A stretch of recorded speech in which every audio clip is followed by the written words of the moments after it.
Welcome back to an episode of fuck. We're keeping that, man. We've been doing this for way too many times. Welcome back to another episode of Sorry About the Tangent, a podcast about the top 6 movies of 2026. I'm Patrick, and that's my phone.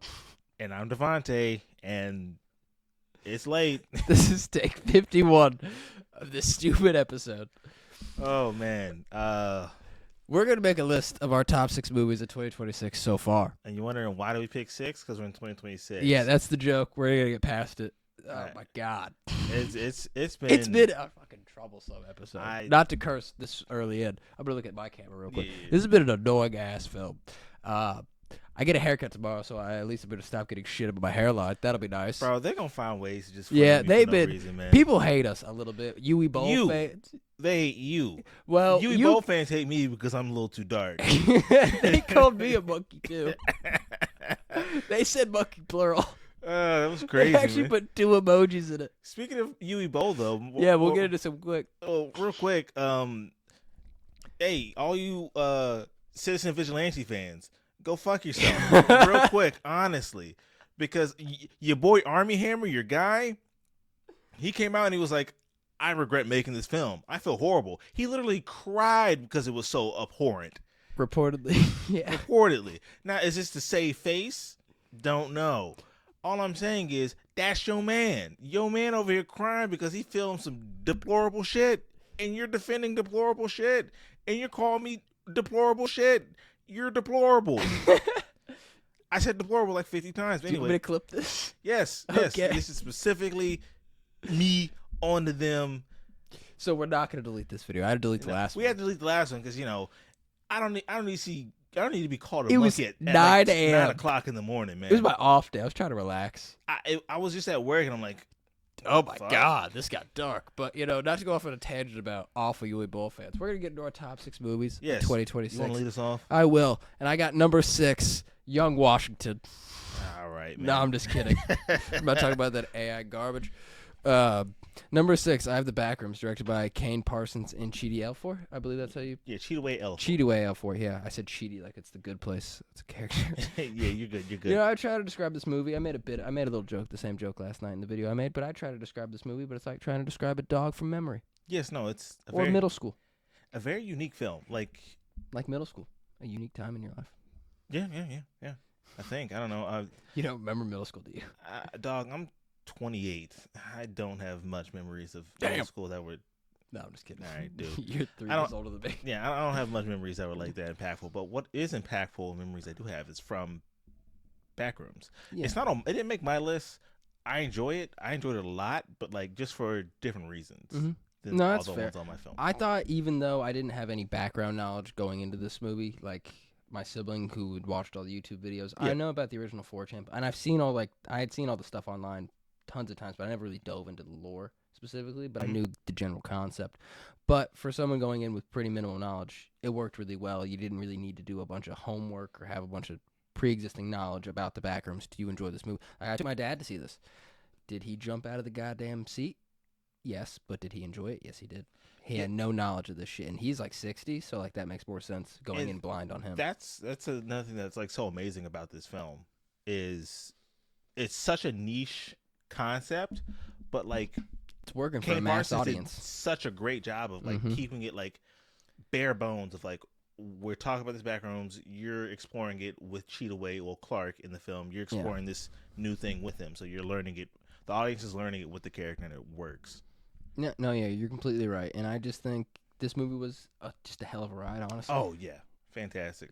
Not start to finish. It was actually no start to finish. This movie just grabs you by the throat and makes you go. Yeah, no, That was a weird phrase. How do yeah. I said that? I don't know. It's kind of crazy. I'm just gonna talk past it. It's a film that I am very excited to revisit multiple times. Yeah, I do. I will be excited to rewatch this when I can. But I've only seen it once in theaters. I didn't really feel like subjugating myself to more of that on the big screen. Yeah, it's pretty intense. Yeah, it was, and I don't really feel like going through that again. Yeah, no, that's something you watch. But that was your 6. Yeah, that was my 6. Show me your 6. My 6. No. We're Stop on YouTube. My 6. Pull it out. No. I am gonna pull out my 6. My 6 is Masters of the Universe. Honestly, that's a great movie. I had such a great time with that film, and I'm gonna let you talk about it real quick. No, you're fine. Masters of the Universe, because it is my 6. Whoops. Is a very fun and enjoyable film. Like the reason it's on here is because we walked in as it was starting, and I was 10 minutes late to this movie. yeah, because the lines were long. But like, I'm telling you, I'd never laughed and had a smile on my face for so long in a film in the year so far. Like I sat there and I'm like, wow, this was so worth my time. Even though it's not an amazing film, but it's fun and it understands that like it's a He-Man film. You got He-Man characters named Fisto, Ram Man, Skeletor, Evil Lyn. You have these characters with these ridiculous ass names. Man at Arms. Yeah, Man at Arms, Duncan Man at Arms. Like, I really did enjoy it. I don't think this movie got a fair shot for a few reasons. One, it's a He-Man movie, and not that many people give a shit about that IP in 2026. There's not like a lot of natural He-Man fans just finding it on their own.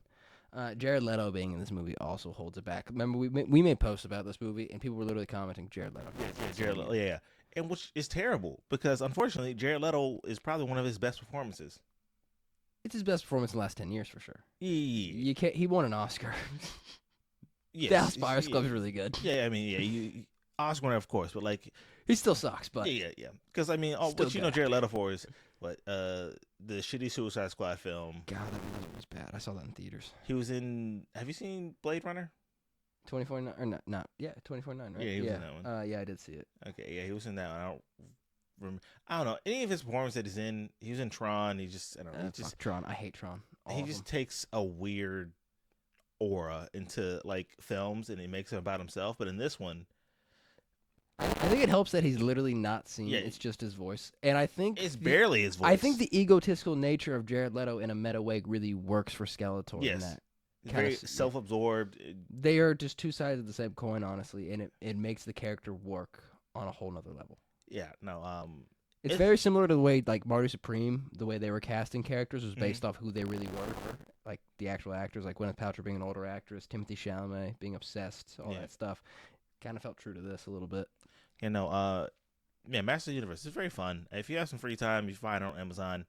It's got our girl from Riverdale in it. Yes, it does. Camila Mendes and Nicholas Gautzin, I believe I always fuck up his name. He-Man. Great He-Man. He's great, but Perfect Camila He-Man. Mendes, Archie's girlfriend. Oof. She heard about the highs and lows of high school football. And it's a very fun film. So that's my 6. You should go watch it. It's fun. Everyone should go watch it. That movie, unfortunately, actually, it might get a sequel. I mean, yeah, Jeff Bezos is a big He-Man fan. Reportedly, allegedly. we don't actually know. I saw a tweet that said that. Yeah, I don't know. I'm not with big Bezos. I don't know what I'm he's not really up to. following the Bezos train. I don't really know what's going on in his life. But I mean, if he's a big He-Man fan, shout out to him. He got us this camera in like a day. So appreciate that. And Yeah. then put out another He-Man film. No, for I'll real, go see please it. do it. They're fun. But that was 6. What's 5? Yeah, my number 5 movie of 2026 so far. I got The Furious, directed by Kenji Tanigaki. He was an action flick. Yeah, he was a stunt choreographer for years. This is his first feature film. He's got another one through Lionsgate, I think it is. Don't at me on that, or don't quote me on that. With Peter Dinklage in it. Yeah, I remember this. Yeah, I don't know how that's gonna work if it's another crazy choreographed movie. If Peter Dinklage can physically do a bunch of stunt choreography. Yeah, I don't know. I mean, I'd be genuinely. I don't know if he's an athletic man. I really just don't know. Now, I mean, like in all of his roles, they're more of a. He kind of runs a little bit in Elf on the table. Oh yeah. So maybe that's what we're going off of. Yeah. He does beat the shit out of Will Ferrell in that. I'm really hoping it's like actually him and not like him voice acting, because his voice acting is not good. What is he voice acted in? He in Destiny. I don't. He was Dinklebot. It was a running joke. It was really bad. Little meta joke right there. Yeah, he's a oh no, you woke the hive, and it was literally. How much did he get paid to do that? Oh, millions. It was because it was Dinklage at the height of Like Game Dinklage? of Thrones. What was his character in Game of Thrones called? I don't know. I never watched it. Surprise! I watch all the fantasy, so I never got You around never to seen it. Game of Thrones? I haven't seen Game of Thrones, but that's just shocking. Yeah, I watch all the fantasy. Never got around to it, but I don't know. He played somebody, got poisoned, I believe. But that's our review of Game of Thrones. Yes. 2026, the show that ended 7 years ago. But back to the Furious. Yes. What I love about it. Well, it's directed by stunt choreography, so it's just the fighting. The fighting in this movie is phenomenal. It opens up with this female journalist going through and trying to just work on a story, and then she finds these kids that are being abducted, and it just goes into an all-out outbreaks fight scene, and it starts from the go. Just you don't really expect going in. I didn't really know anything about the director going in, obviously, Of course, yeah. but the way it's like a kung fu tango. Mhm. Like the way it's so fluid, the camera moves with everything. There's not a lot of cuts, so the action's just seamless. It's John Wick-esque, but I think dialed up to like 11. Okay. There's also one. They do I some, love John Wick. I know you do. You love the ballerina too. I think it's really good. While I do think the movie's a little campy in certain parts, like it feels almost like Street Fighter-esque with like the plot armor. Obviously, like, these people are surviving these massive brawls that they should all die in. But just it's very similar to also Taken. Like it's just about a mute father trying to track down his daughter who's been kidnapped.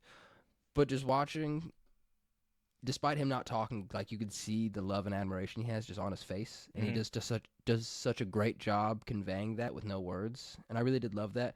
And there's also a lot of moments in this movie that like will leave you utterly shocked. There's one scene that left my entire theater gasped. I don't want to get into it because I want people to see that naturally, not spoil it for them. But if you're gonna see this movie soon. You haven't Yeah, seen it. because it's I know you on haven't. digital. It is on digital now. You can Yes. rent it. Go rent it. It's like $20. I think it's probably gonna be the best $20 I spent because every time anybody talks about this film, they're just like, Clearly, you have Holy- not been to Amsterdam. yeah, like You can holy spend a shit. better $20 there. I don't even have my passport yet, so I haven't been to Amsterdam. But no, I'm very excited to go watch this film. There's also it's almost anime-esque. There's one scene in particular in The Furious where it's a 2v2 fight, and then there's a fifth person that just kind of wants to fuck everyone up. Mm-hmm. And it does this shot where they're all getting ready to fight, and then it cuts to all their eyes and stacks them all. And it was really cool. It reminded me of like a Dragon Ball Z or something like that. I don't know if Dragon Ball Z actually does that specifically, but just the way that fight goes, and then to seamlessly carry a narrative of 5 fights going on, but not having to do a bunch of cuts, even though it's around a large environment, and for it to move so seamlessly like that was just really cool to see. Okay. No, I mean, this sounds fun. I'm very excited. I'm a sucker for creative camera work. Yeah, it's a Pan-Asian movie. I think it's in Thailand. They don't really specify. It's just like, it could be Bangkok. I really have no idea. They don't really specify. It could be set in the 80s, but it also feels like it's set in 2026. I know it's set in Okay, yeah, we're back. I don't know where we were. That was an adventure. Tech issues happen. They exist, as you can tell. I'm missing a laptop. I'm missing a laptop. There's a vapor by that. But anyway, before anything else happens, why don't we just get into my number 5? Just to recap, my number 5 was The Furious by Kenji Tanigaki. Yes. Dope movie. They do cool things with ice at one point.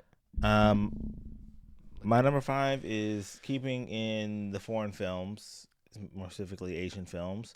Mine was No Other Choice by The energy is just depleted from when we first started recording. It's very dog. funny. Like, I don't know, man. This has been a lot. It's been a long day.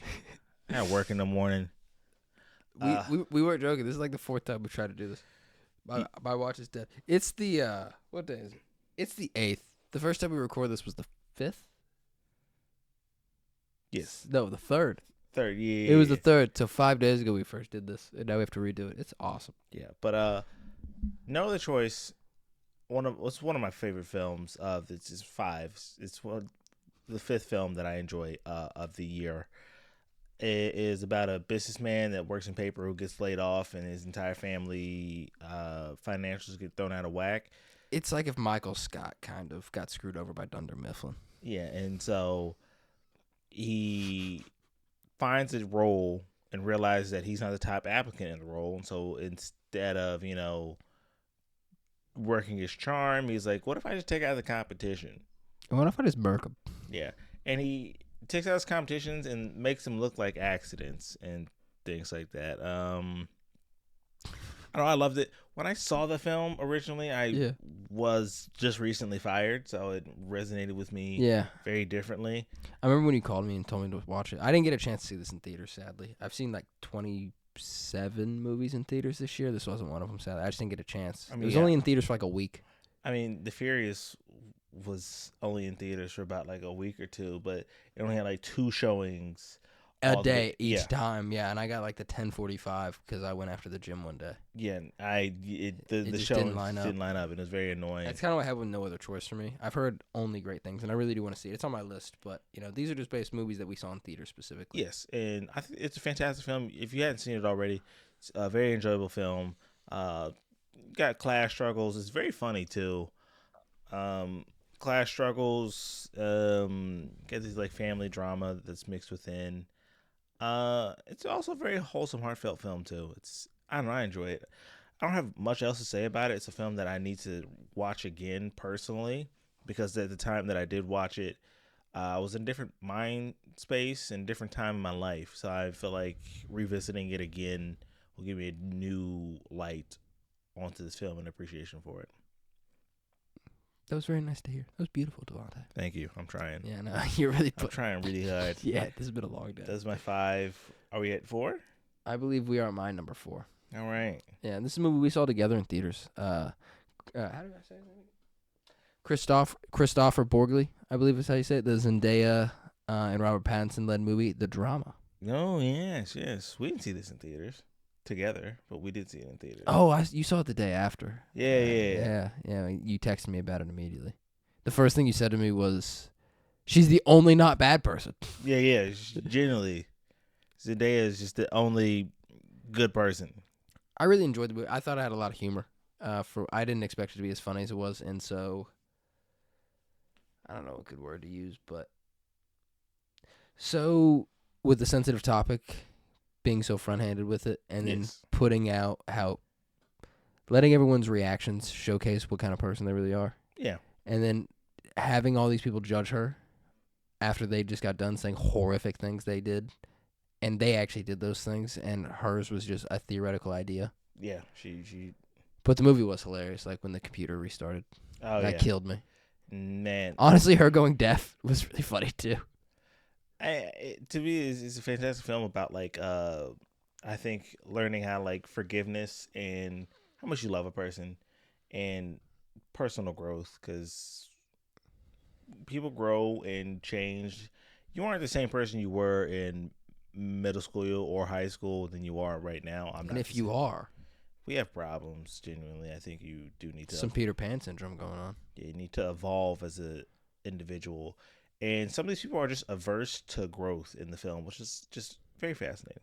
I thought Robert Pattinson played a really good spineless pussy. Yes, he was. He was also frustratingly. He was kind of creepy too. Yes, and like especially the way he first met her, like used like when kind of figured out what book she was reading, and then looked up some bullshit and tried to spark up a conversation off lies. Yeah, it was. I don't know, but the DJ was great though, and also just ask questions like what, like who are you to judge, and if anybody.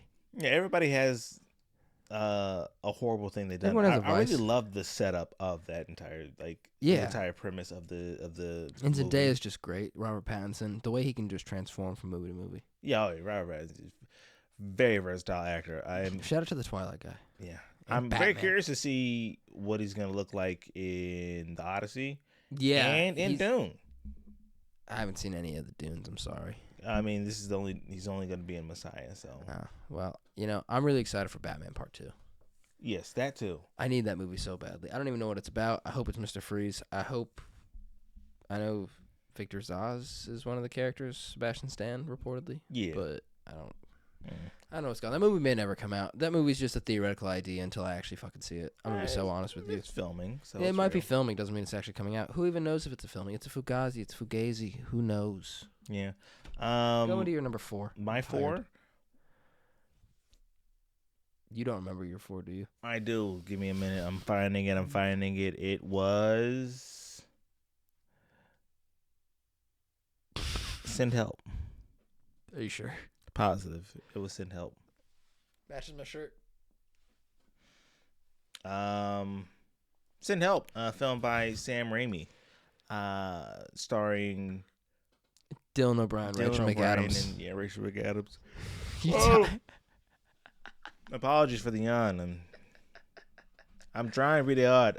This movie was great. It did some shit with a boar and a knife with some testicles that really scared the shit out of me. It almost made me tear up the same way as Dylan O'Brien. A very Sam Raimi film. It also makes you ask, like not a question, but it was also really interesting to watch Linda's character, Rachel McAdams, transform into someone that you really were rooting for, and then watch her do this horrible thing.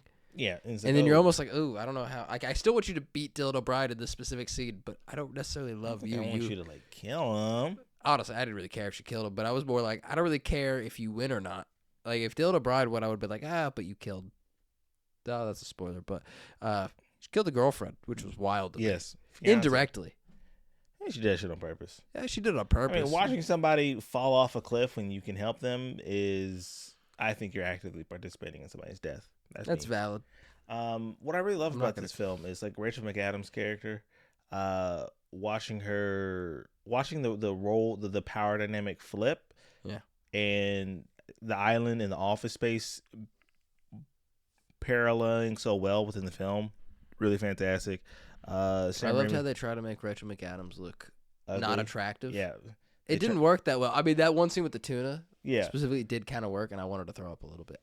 If I was Dylan O'Brien, I would have reacted the same way. Not the smell my hand part, but the horrifically grossed out part. Yeah. Smell my hand, Devonta. I'm not going to smell your hand. Smell my hand? No. What is this? Let's say tuna? Is this tuna? It's tuna. Smell it. No, it was a fun movie. If you haven't seen it yet, it's on Hulu or HBO Max. I think it's on HBO Max. I think it's on Hulu. It's on one of the streamers. I know that. It's somewhere. My dad watched it. Yeah, he called me about it. Most of these movies that we're listing right now, you can probably find somewhere. Yeah, they're almost streaming. all, except for like maybe 2. Maybe, but yeah, I really don't know. Yeah, my boss watched Send Help, and he thought it was the most cringiest movie ever until I told him it was kind of supposed to be that way. Yeah, it's a Sam Raimi film. Yeah. It's kind of like campy. Yeah. That's just Sam Raimi. Yeah, and helped him understand the movie. That's better. like It was very funny. saying Spider-Man isn't like cringe and campy. Duh. It's Spider-Man. That was my 4. What was your 3? Oh, my 3 was Caroline. I personally love this movie. It was just Samara Weaving and Kyle Gallner, directed by Andy Reiner, I believe the director. The chemistry between the two of them was just phenomenal. Like from the jump, you can really just tell that the characters felt like they were really in love. And I loved watching Samara Weaving's character slowly fall into the world that she was getting into, like with the crime and all that stuff. But then watching her, it was fun for her. It was fun for her. Mm-hmm.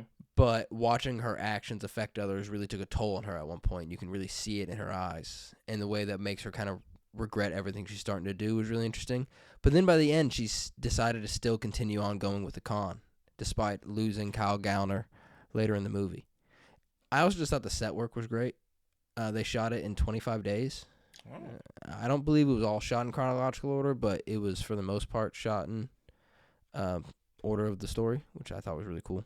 Oh, okay. And Andy Reiner has also, I believe, the director's name, I got it right. Yeah, he also directed 2 other movies I like. He directed Snack Shack, which came out in 2024, as well as Dinner in America. I think it is also starring Kyle Gallner, who you may know. Well, you probably don't know, but he was Bart Allen on The Flash, or the Smallville TV show. He played The Flash. Huh.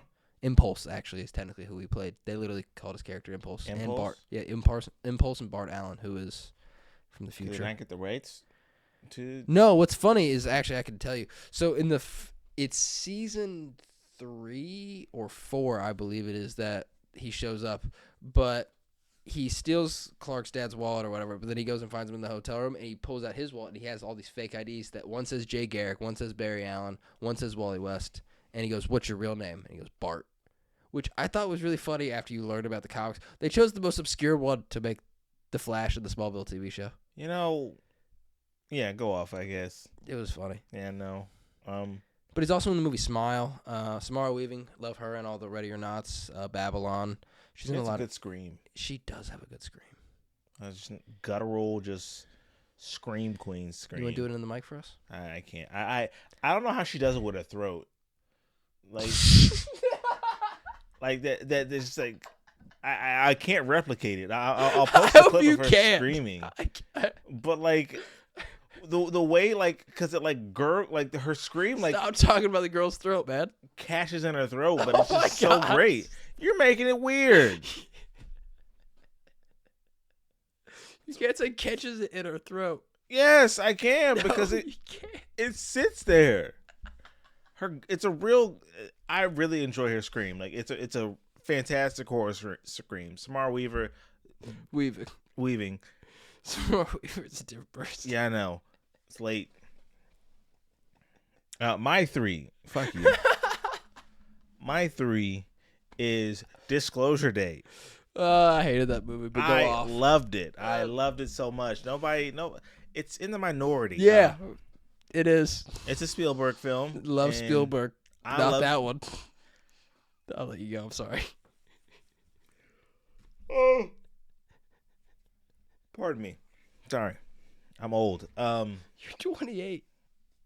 Old. Anyway, what I really loved about Disclosure Day is such an empathetic film. And what I mean by an empathetic film is that it takes an effort to have you care about, like it makes an effort to care about individuals, because Emily Blunt's character, she's practically an empath. She'll look at somebody and like see what's weighing on their soul the most and connect with them. And you don't often get that in sci-fi.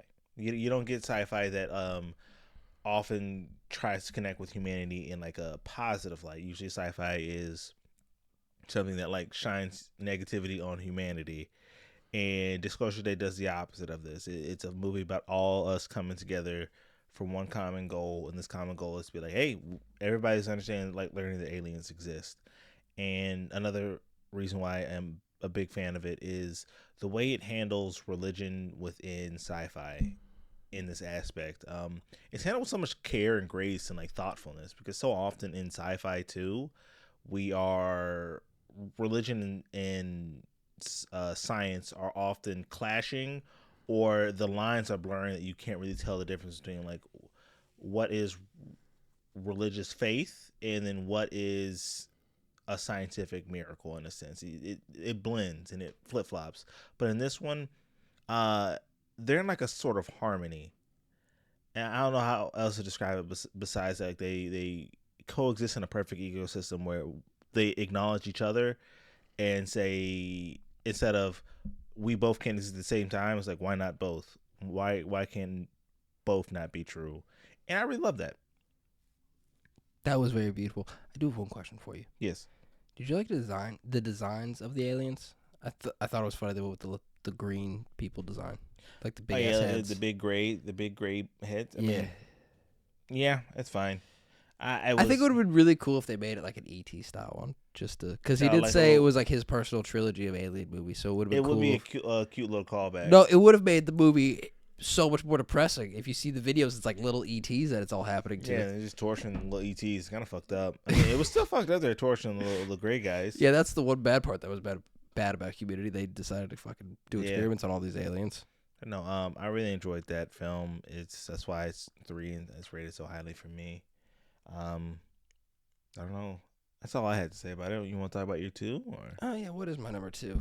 I kind of forgot all about these. Oh yes, number 2. Curry Barker's Obsession. That movie's cooking. It's still cooking. It had crossed over. I think it crossed over 400 million. Mm-hmm. Budget of $750K. Everyone knows that. I've said it 1,000 times, but it's just I can't get over it. Every time we come on here, they're hitting a new milestone. It hit digital. It's out there for $20. Go rent it. Yeah. Go buy it. Go buy it on physical media, because they're taking away DVDs from all of us and CDs and. Yep. Shout out to Sony. So happy I saw this at that before it got big. Yeah, so am I. Because I saw it. Because I knew about it because of just people talking about it on the movie side of things, but. I saw it the first week it came out, I believe it was. Yeah. Just a great, and then watching it slowly grow, because I was part of the opening weekend money, and then watching it make more money every weekend that it was in theaters was just kind of mind blowing to see. We don't see this every day with a movie. You don't see a $750,000 movie make $400 million. This is because it was a relatively unknown film. The premise was so interesting. I'm like, all right, I'm gonna give this a shot, and then like you're saying, I think it does help that despite Curry not having a big fan base to a degree of a Nolan, obviously, or anything like that drives people to a movie. I think having some YouTube and internet success really does help, because everyone was like, this guy made Obsession. That was a running meme. You see this, they literally just putting his sketches, be like, this guy made Obsession. You can really see what he can do as a director early in his skits and how kind of talented he is. And you could see why people would go and see it based off just seeing these skits. It's intriguing to see someone our age, who's like 24, put out a movie like this that gets into theaters and gets distributed widely. A lot of a lot of adults or young adults can make a movie that gets at least released in some way. But to get a wide release like this and for it to stay in theaters as long as it did and to do it well at the film festivals it did. Testament to your skill, yeah. And I hope him and Cooper Tomlinson keep working together for a long time. They have another movie coming out, Anything But Ghosts. It's got him, Aaron Paul, and Bryce Dallas Howard, I believe it is. Looks great. No, I'm also excited. He's also attached to the Texas Chainsaw Massacre movie coming from A24. Or should I call it AI24? I see what you did there. Yeah, it was a bad joke. It was a joke. Yeah, I'm not original. I saw that on the internet somewhere. Oh, well. I'm not going to take credit for it. Yep. I mean, Do you have any other final thoughts on Obsession? Do you know what song that kind of blew up? Not re-blew up. It was already really famous, but it kind of went back into trending because of that movie. No, which one? The song from The Car, Current Joys. Oh, that's very morbid. That's the band, yeah. That's very morbid. Mm-hmm. The only thing I have to say from Obsession is Indie. Love you, girl. Fantastic. Keep the streams up. That's where I know you from. I'm joking, but no. I'm about to say, imagine you were like, man, the streamer I like in a movie. I'm going to go see it. Yeah, wow, that's a very talented streamer. I didn't know most streamers can't act, but no, she was an actress before she really got into streaming. But I love her. I love learning just about her, like her career. Her performance in this film is fantastic. Everybody will tell you, like, oh, Nikki is fantastic. Like, yeah, her facial expressions, and the way she needed to be good because she is the film. She carries the movie on her back in every which way. And fantastic casting, and then she's just a very fun person online. Yeah, she really is. And I reportedly, Indy is attached for an unknown character in the X-Men series. With I thought MCU. she was talking to the yeah, that's what I like. That's what I mean. Like reportedly attached to. Like she's talking to a director for the X-Men. And real quick, who would you ever play if you had to cast Indy? I'm not sure. If you had to cast Indy in the X-Men, who would it be? What character? First thing comes to mind is like Kitty Pryde. Oh. I hope they give her her dragon, because Kitty Pryde has a little dragon. Yeah, that'd be pretty cool. If not Kitty, probably some obscure X-Men that I can't think of at the moment. That's fair. Do you know what I know her from? Like the first thing I saw her on? No. She was on Superman and Lois, the CW TV show. She played Jonathan Kent's Clark's son's girlfriend. She was a series regular on the show, like a main cast member, and then due to budget cuts, she got restrained to just a recurring guest. Oh well. And that's when she started having to stream and do all that stuff. She's a gamer, dude. She's got clips. She's a clip farmer. I love it. No, that's all I had for Obsession though. If I have a question for you about Obsession, if you had to recast the movie, like not with current actors, let's drop it back from like 2005 back kind of range. If you had to cast any actors in this movie, who would it be? Like replace some of the actors with different, or better yet, give me an all-black Obsession. An all-black Obsession. Ooh, do you do Justice Smith? No, hold on. Bear. I think I have a good. Wait, Justice Smith. Remind me what. I was gonna say I saw the TV Glow. That's what I know yes, him in, yes, but, I do know him. Dungeons Now you see me 3. Yeah. No. If we go a little bit older, Jaleel White is Bear. Urkel. Probably it could work. He was obsessed with Laura on Family Matters. I think like that's what I'm going with. More of a little different. Yeah. But if you're gonna make the movie more campy. Yeah. Make it more silly. I want to hear your all-black cast. You got Justice Smith as Bear. I don't know. Just putting you on the spot. You gotta go. Yeah. I've noticed you put me on the spot. I really don't have anything. What girl from Little Mermaid? Gabrielle, not Gabrielle. The Black Little Mermaid. I know who you're talking about. Names escapes me. She's a twin. Chloe Bailey. Yes, her is Nikki.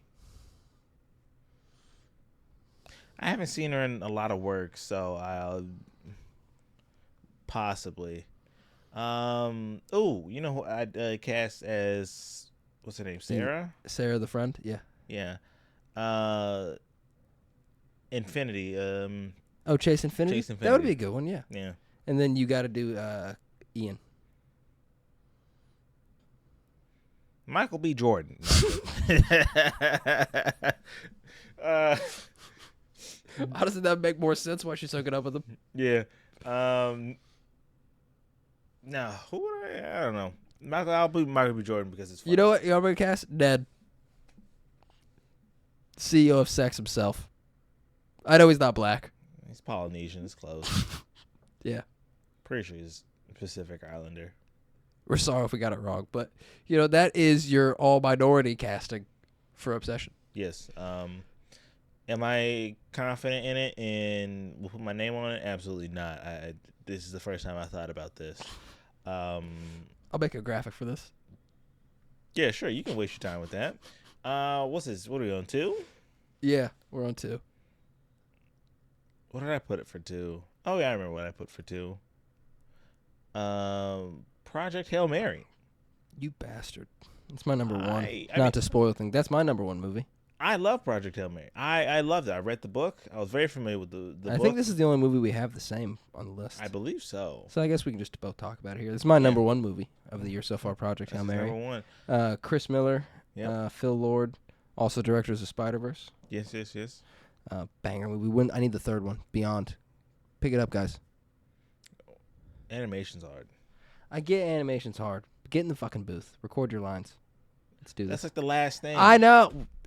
Wouldn't that be first so they can match like the audio to the lips moving? Don't they do the audio first?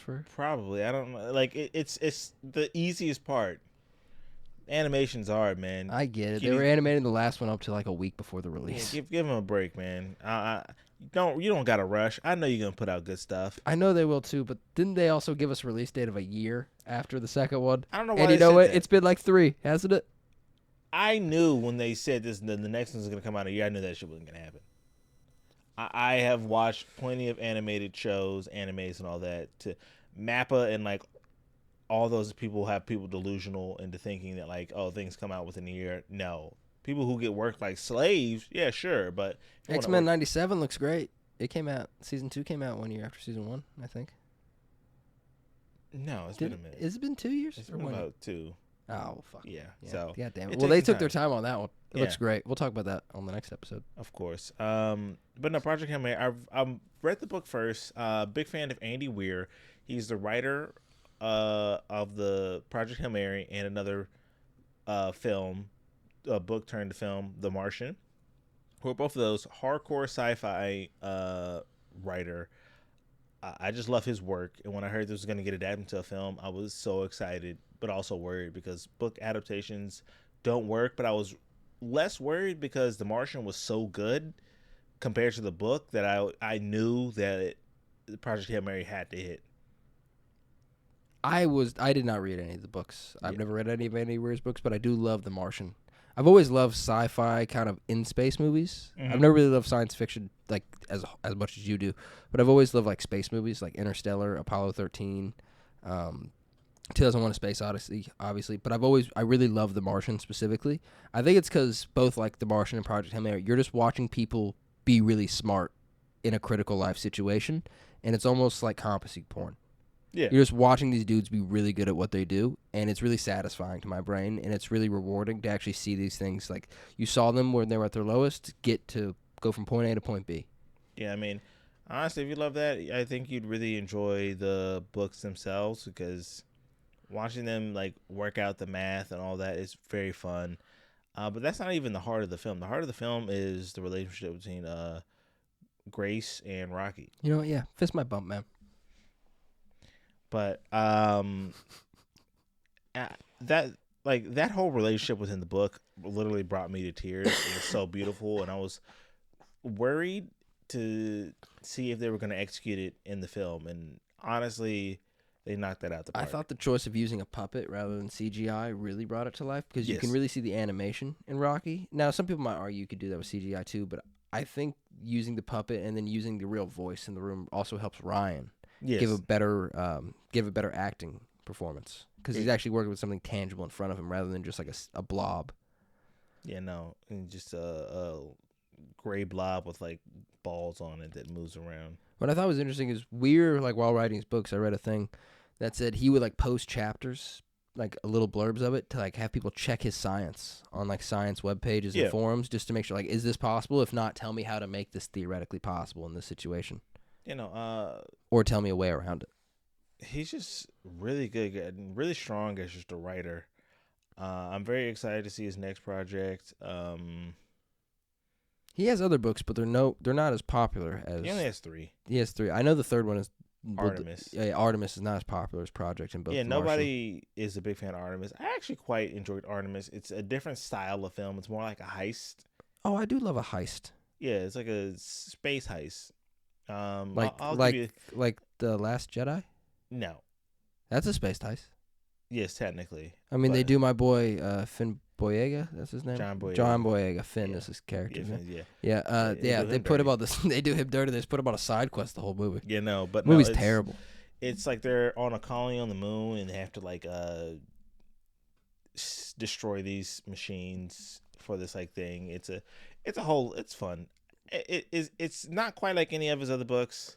And that's why probably people don't resonate with it much, but I enjoyed Artemis. I thought it was fun. Do you like heist things in general?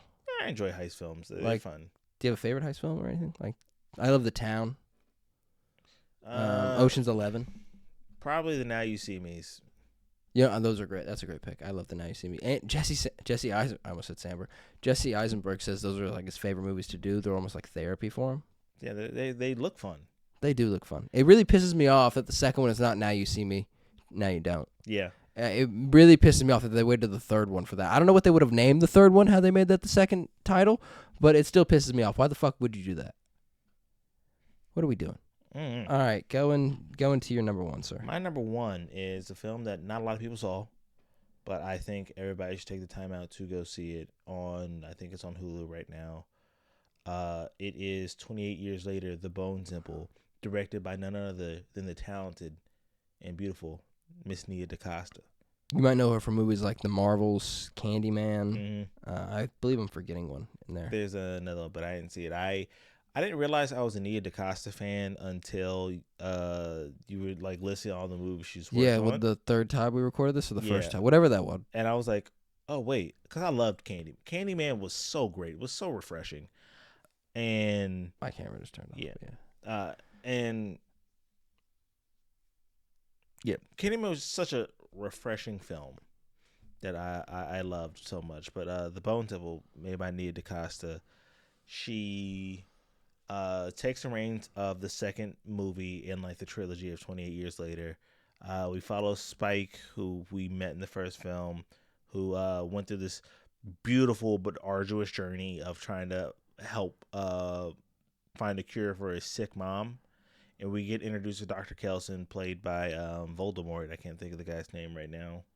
Ralph Fiennes. And this one is a different style from the first one, but it's also still such a beautiful film too. In the beginning of the film is very hard. I will warn you. Like, it is very hard to get through like the first. I heard it's really 30 grotesque. minutes. Yes. And like people walked out of the theater. Yes. The people, like, there was like 2 couples that walked out of the theater that I was in when I first saw it. You know what that is? That's weak. You Yes. go to a movie, you finish it. Yeah. Unless you're me saying Chicken Run with my mom when I was 12 because I got scared she had to walk me out.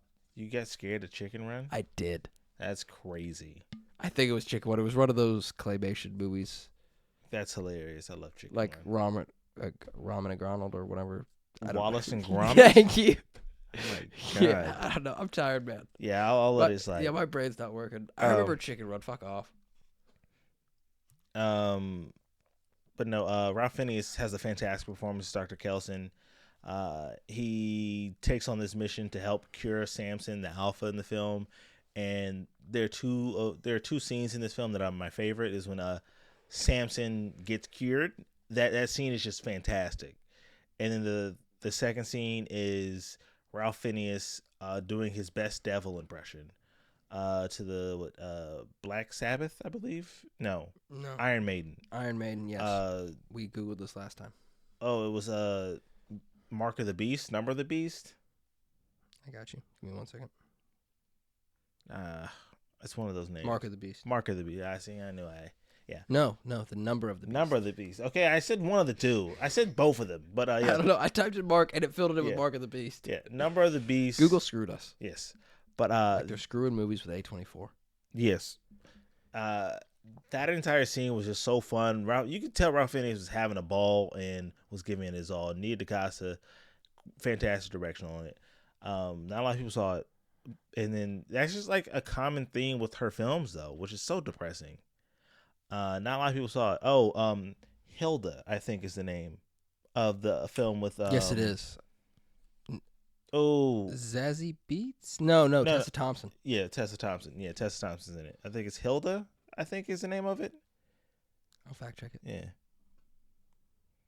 While he's looking at it real quick, but Hedda. Okay. Yeah. I don't know where we got Hilda, but yeah, it's close enough. That's a film I hadn't seen yet. I might definitely check it out. Nia DaCosta is a director that I am going to make an effort into following, and I recommend everybody do the same. I've seen a few of her films. I have not seen that one. I've seen Candyman. I've seen The Marvels, which I would argue is definitely the weakest of the movies, but it's still not a bad movie by any means. I think she's a very talented director. No. I think she's going to put out a lot of great things. Is she directing the sequel? I know there's a third one coming out. I don't know. I would hope so. All right. But no, that was my one. So recap your list for us. Yeah, I will recap my list. So it was Masters of the Universe. Yes, it was. It's taking me some time. Brain's running low. You want me to say No mine? Other Choice. Okay. Send Help. Disclosure Day. Project Hail Mary. And Bone Temple. Those are your top 6 movies. Those are my top 6 movies of 2026, halfway through. All right, these are my top 6 movies of 2026. Number 6, The Backrooms, directed by Kane Parsons. Number 5, The Furious, directed by Kenji Tanigaki. Number 4, The Drama, directed by Christopher Borgli. Number 3, Caroline, directed by Andy Reiner. Number 2, Obsession, directed by Curry Baker and Barker. And number 1, Project Hail Mary, directed by Chris Lord and Phil Miller. I said that backwards. Phil Lord and Chris Miller. Didn't mess that up at all. No. This has been a very clean. We are a high production, high quality podcast at all times. And you know what, Devontae, before we end, I have one question for you that I would like you to answer. Not another question. This one's a little bit better. I actually have the list of the movies pulled up so I can read them off to you before you answer all this. Okay? Okay. I'll think about it. This is a team collaborative question. I'll entertain this question and then I'm going home. That's fine. All right. Halfway through 2026. Yes. A year ago, 2025, halfway through, where do you think we were in a better place with? What year was at a better place this time last year? I'm messing this up. Are we in a better place with movies now than we were last year? Is this slate of movies better, or is last year's slate of movies better? Do you want to know what came out last year? Yeah, hit me. Okay, I can't speak. I kept fucking that up. All right, I'm not going to read all of them, but I'm just going to read a few. Give me the hitters. Yeah. Wolfman. This is from starting in January. Den of Thieves 2. Wolfman. One of Them Days with Keke Palmer and SZA. Captain America Brave New World. The Monkey. Mickey 17. Snow White. A Minecraft movie. Sinners. Mission Impossible The Final Reckoning. Thunderbolts. Final Destination Bloodlines. Lilo and Stitch. The Ballerina. 28 years later. F1. Leo. And Megan 2.0. There are a few of them on there that I'm like, oh, those are really good. I think it's really interesting when you look at it, kind of like similar movies. Like you can kind of fill in what movies this year were last year's. Like Sinners is last year's Obsession. Well, I would have to say this year solely because there are a lot more films sprinkled throughout that aren't like franchises. Like, not saying that, like, I mean, Brave New World wasn't fantastic. It wasn't awful. It was pretty bad. It felt like a movie that should have been a TV show that was spliced together. No. You're telling me that Brave New World would not have made a better TV show? You could have fully drove into That's Carlos. what they did for Falcon and the Winter Soldier, and it was awful. No, they should have made Falcon and the Winter Soldier the movie and Captain America Brave New World the TV show. Because Captain America Brave New World, I don't really care about Sam outside of being the Captain America aspect. I don't need to see his family struggling to buy a boat or whatever the fuck it is. I wanted to see him struggling to be Captain America and learn how to use the role and deal with the stuff he did deal with in the show, but put that into a movie and make him like get the role back from and then make my problem with what you're saying is purely because in Falcon and the Winter Soldier, or Captain America and the Winter Soldier, when the show gets renamed at the end of the show, we get that journey. We get the journey of Captain America earning his shield. Yes, I know that. And then in the movie, it takes that all away. Doing it again. Yes, I'm aware. My point is, they should have made that. They should have had the movie come out first. This would have been a better side story TV show, because you could have made it like a spy thriller with Giancarlo Esposito's whole side thing. You could have had a long long reveal of who the main bad guy was, and then it gets revealed it's the guy from Incredible Hulk. That would have been at least cool or interesting rather than the leader. Thank you. It would have been cooler to do that. If you have to have a Captain America movie and a TV show, like there has to be, they should have just flipped those two ideas. So that's my only arguing point. If you were going to make these two stories, flip them. They would have made better TV shows and better movies. I think if they actually didn't meddle with the script so much, because the problem with Captain America Brave New World, it had 1,000 reshoots. There was just too many ideas going on. Like they had like Giancarlo Esposito's character doing some bullshit. They had not much. Isaiah Bradley kind of shoehorned into the movie. They had the one weird Asian girl. They had the little Black Widow, not Black Widow, Israeli girl. Yeah, that was supposed to have a bigger role in the film. I'm thinking like, but why? This is a Captain America film. I don't give a shit about her. And you could tell that like this movie had too many like pieces cobbled together. But there is a competent film within there. Too much dip on your chip. And then I just wholeheartedly disagree with the idea that they should have been flipped. I think in general, I think we should have gotten. I think they both should have been movies because they were both filmed like movies. I'm saying if there had to be a TV show and a movie, yeah, those two ideas would have worked better flipped. But I get your point. Yeah, I just disagree because I think like the whole idea of like the leader and like him doing all those things, especially with like Incredible Hulk. Also, Red Hulk just would not work in a TV show. I just won't. Don't do the Red Hulk part of the storyline. Just do the leader. Just have him do something else. But you can't. You can. Just make him do something else. I don't know. Anyway, you could do the Incredible Hulk in a TV show. Also, they did She-Hulk. That's different. No, it's not. It is very different. No, it's not. Yeah, they're very two different shows. I get they're two different shows, but you still had Smart Hulk show up, so they can still do the Hulk on TV.